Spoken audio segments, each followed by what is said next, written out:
Hi, the video I'm making today is a little talk on colonialism, and it's a short video just to explain what colonialism is to those who may not have studied it at university anyway, and its relation to gender and Pacific Islanders. And it's a series of videos I'm making just to put into simple language and plain English um, some of these issues that we sometimes hear about or read about in the newspapers or hear other people talking about. So this is one of those videos. So colonialism is an interesting topic for most of us in the Pacific and also around the world. What it really is when our general understanding of it in the Pacific is when the European countries or people from the European countries came to the Pacific and settled in our countries.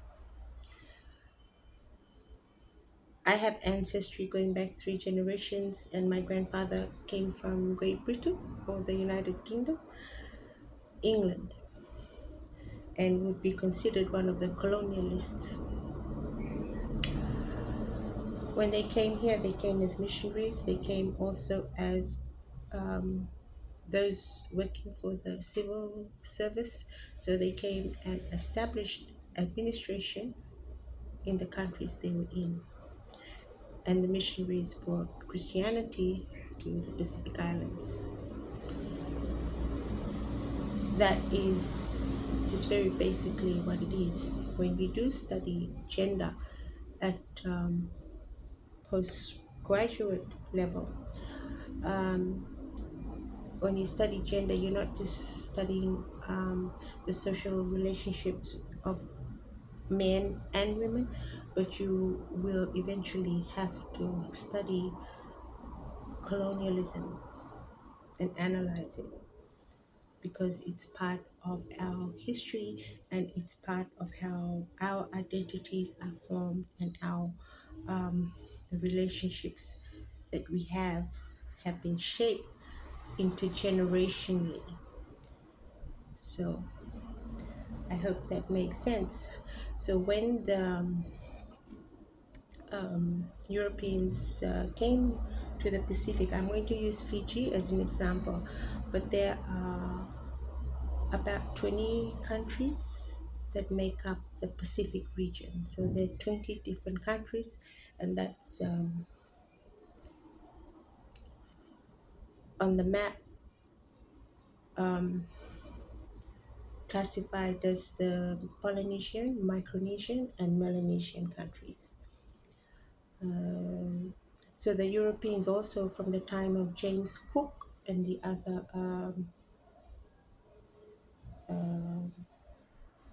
voyages of that led to the Pacific, they were also mapping, so drawing maps and the outlines of the islands when they came. So while they were drawing maps, I'm just imagining they would have to name the places so that they could make sense of it. So that's how they came up with those names. And today, a lot of indigenous people talk. There is dialogue and conversations and literature about self-identity and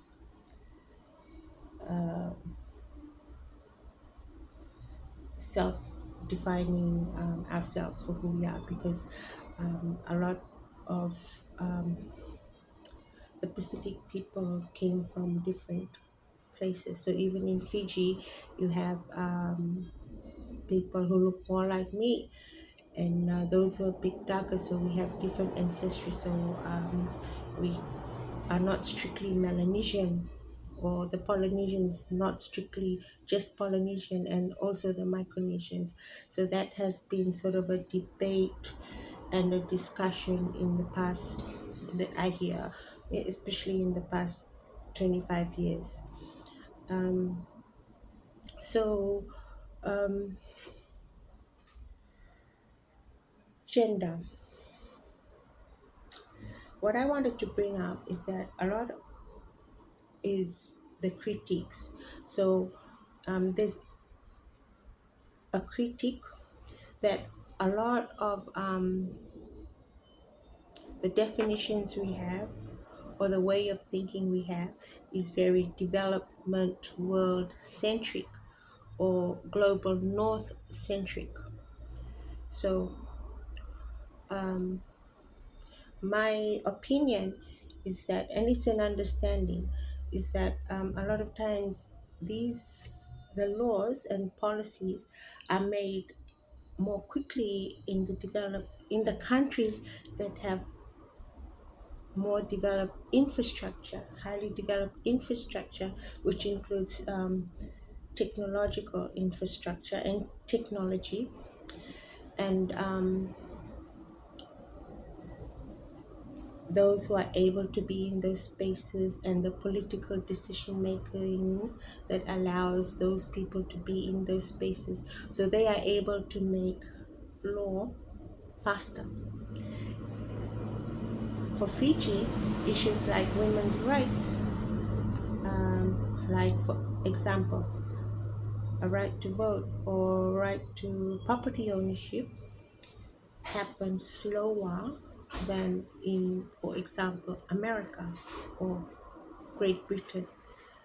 So the laws were made from there. But around about that time, when women in the global north were fighting for their rights to vote, in Fiji around the 1940s, 1950s, we were still establishing our cities, building our roads, tussling our roads, and establishing schools. So we're at different levels of development. So that affects our development of our law. Because an example I had made, I thought of, was that if you have an issue of providing running water or the right to vote, obviously providing running water is going to be prioritized. So that's why we're a little bit behind in some laws pertaining to civic participation, for example, of women. So in Fiji in the 1980s, even which is some time back now, but in the 1980s, women could not go down to the department store and buy furniture on hire purchase unless they were married and had proof of being married. So at the time, I think it might have been just a way to identify the legitimacy of a person, but still, that is, um, it becomes a contentious issue because that meant women either had to have a lot of money, and which they probably wouldn't if they weren't married. So if they were a single woman working, they probably would have less money. So they'd be discriminated against. You couldn't buy furniture unless you're married. So they discriminated for being not married, not being married. I mean, so issues like having women's rights then is important for things like that, and then gives us the equal rights in the countries that we live in, the communities that we live in our homes also, because the laws of a country affects how we treated in our homes ultimately. Um, so that's an example of women's rights coming into smaller countries. But because the Pacific is not homogeneous, we're not all the same. Polynesian countries, and Polynesia countries include Tonga, Samoa, and Rotuma. Polynesian countries are matriarchal in family structure, and so that means the women make the have more say than the men. Um, they are respected more within their culture, and as um, they hold the titles of the land. That's a better way to put it. So land is passed down through the matriarchal line, so through the mother's line. Whereas in Fiji, land is passed down through the father's line. So that's the difference. So Fiji has a patriarchal structure, and these Polynesian cultures more or less have matriarchal uh, decision-making structures within their culture. So a lot of Polynesian countries heavily criticize the ideas of colonialism and even women's rights because they feel it's not relevant to them, because in their own culture they hold the property ownership rights. They are main decision makers in the home, so they don't have to. Um, they're not in a position to have to fight for equal rights. So those are some of the issues that come up with this discussion on colonialism, gender, and women's rights. And also indigenous people who were in the countries before the Europeans' arrival. A lot of the debate in the past 20 to 30 years is a paternalistic function of the colonialists, and being paternal means, he means the English, telling them what to do and making decisions for them. So that was one of the main critiques. I'm making this video because I just wanted to give my um, share what I know about it, and I feel as if you have to have a fair understanding of um, why things are the way it is, and why policies and law is made faster in developed countries who have the more developed the infrastructure, the technology, and those who are able to be in those spaces because of their own political decision making and all that. So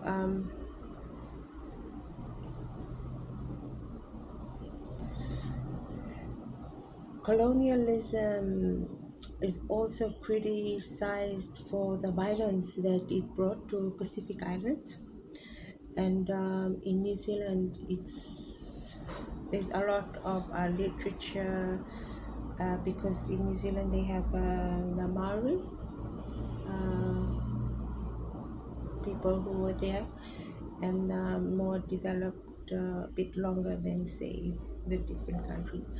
They have a lot of universities and academics in New Zealand, and so the criticism about colonialism being violent and introducing violence to the peaceful way of life they were living before the arrival of the colonialists. So that is another main criticism of colonialism. For me, sometimes I'm a little bit embarrassed because I am related to colonialists or a colonialist, and I my because I've been I have studied it also. My I just stick to some of the main issues, and for me, that's how I am accepting of the journey that all of our ancestors made to enable us to be where we are today. And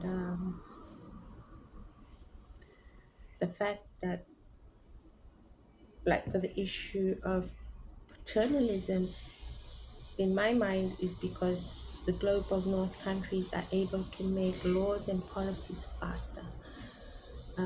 But I'm very, very aware that in different countries you have different contexts. So then, yes, it laws then depend on the lawmakers and those who are working in the judiciary to maybe contextualize it. But um, um, I'm talking purely from more sociological or anthropological and historical knowledge, and not legal and or judicial for that matter. So I just wanted to mention that as a critique because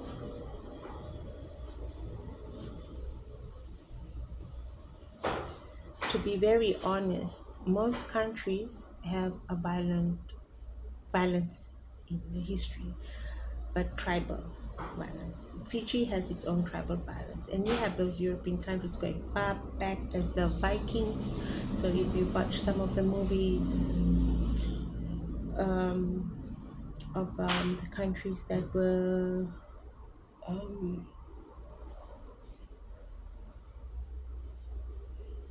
I'm trying to think of a respectful term, but where the Caucasian cultures, they had Vikings in their time, and the time Robin Hood and King Arthur. Those are some of the more known examples we know from growing up with the media.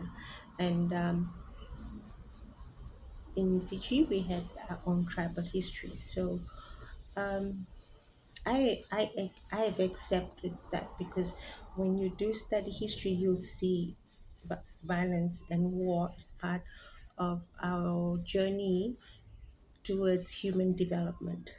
So, in Europe, World War One, World War Two, the Napoleonic era, this is all part of our history on Earth. And I don't really politicize or get into the political conversations. I don't think I can.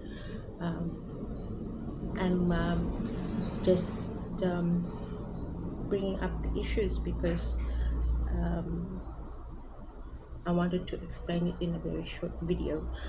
Um, so war is part of history of mankind on Earth, and war has brought with it a lot of there were a lot of um,